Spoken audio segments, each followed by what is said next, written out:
Hey everyone, my name is Anna. Welcome to my channel. In today's video, I'm exploring the INFP's relationship with extroverted thinking, which is what's known as the inferior function in the function stack of the INFP type. So as we know, feeling, thinking, sensing, and intuition are the four functions, and each of them can have either an introverted or an extroverted orientation, but another distinction used to establish the function stack of any type is that two of the functions, thinking and feeling, are considered to be judging functions, which just means that they're used to draw conclusions, to make decisions, to kind of direct and control energy. And the other two functions, sensing and intuition, are used to take in and gather information and explore possibilities, so to kind of ingest and integrate energy.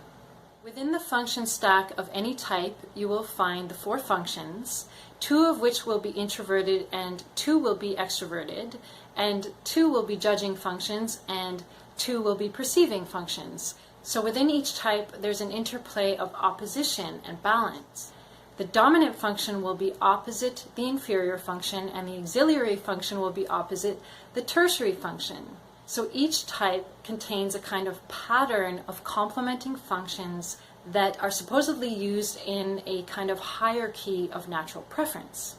Because the INFP's dominant function is introverted feeling, its inferior function will be its opposite, extroverted thinking.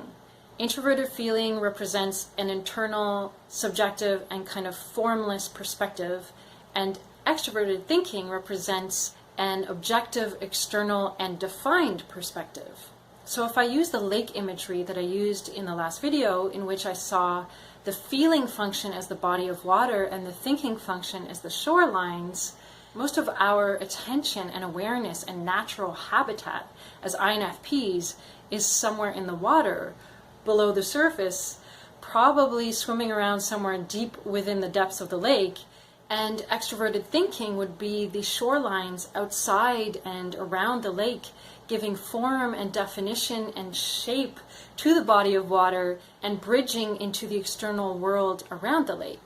So you can see how, if we're most happy and at home swimming around in the depths of the waters, the external shorelines might really feel like an uneasy and alienating environment for us, possibly too dry, too harsh, too exposed, and often just too far away from our natural center of awareness and attention. And both introverted feeling and extroverted thinking are considered judging functions, meaning they are used to make decisions, to draw conclusions, to direct our energy. But if our natural way of making decisions, of drawing conclusions, is based on navigating our internal emotional realm, based on how we feel about something, how important or right or in integrity something feels to us subjectively, then it will probably feel strange and disorienting to make decisions or draw conclusions based on the objective, collective, categorical definitions of the extroverted thinking perspective,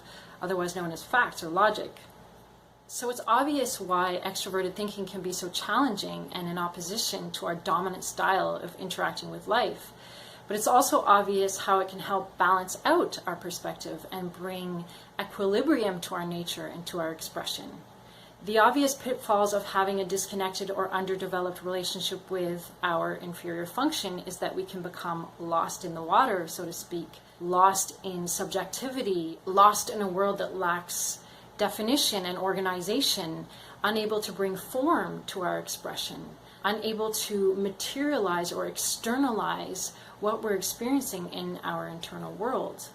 In my opinion, while our auxiliary function of extroverted intuition acts as a natural complement to our dominant function, it's really our inferior function of extroverted thinking that holds the key to our self-realization, to our self-mastery.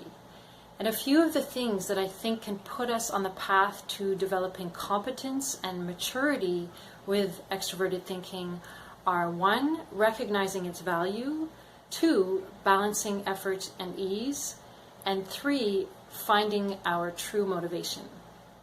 So recognizing the value of extroverted thinking, I think, is a really important step, because in some ways our preference for introverted feeling can create a kind of subconscious repulsion for our inferior function, a kind of distaste for the objective, collective, categorical point of view of extroverted thinking. But using the lake imagery once again, it's easy to see how important the external shorelines are to the body of water, giving it containment, shape, form, definition, and giving it a place, giving it a space of its own within the larger environment. In many important ways, the external world of form and function allows for our internalness and individuation.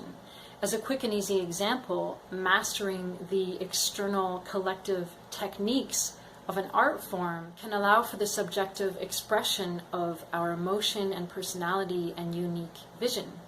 And secondly, very simply put, it can be helpful to keep in mind that our inferior function takes effort. And that ideally, as we develop ourselves, we learn to navigate a balance between ease and effort, so that we don't diminish our strength and vitality by too often choosing the easy way of our more natural way of being, nor that we harm ourselves by too often pushing ourselves towards the harder way of our inferior function, but rather that we develop a taste for equilibrium, knowing when it is time to follow our more natural flow and knowing when it is time to stretch ourselves into a bit of discomfort and experiment with making some efforts towards less well-known territory.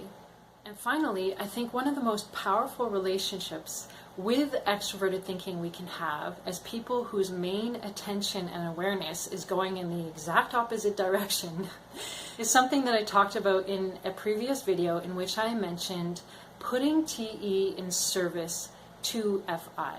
So given that our natural interest and focus is with introverted feeling, I have found that my interest and willingness to engage with the tools of extroverted thinking are tremendously increased if I put those tools to work for what's truly important to me, which are my passions, my expressions, my individuality, my authenticity, my values, my internal world. So basically, finding the motivation, the inspiration, the clarity within introverted feeling, and then using the tools of productivity and practicalness and the formulas of extroverted thinking to work for what's truly important to me, which are my FI values and visions. Thank you for watching. I would love to hear what your relationship is with extroverted thinking, and I will see you next time for a video focusing on the tertiary function, which is introverted sensing.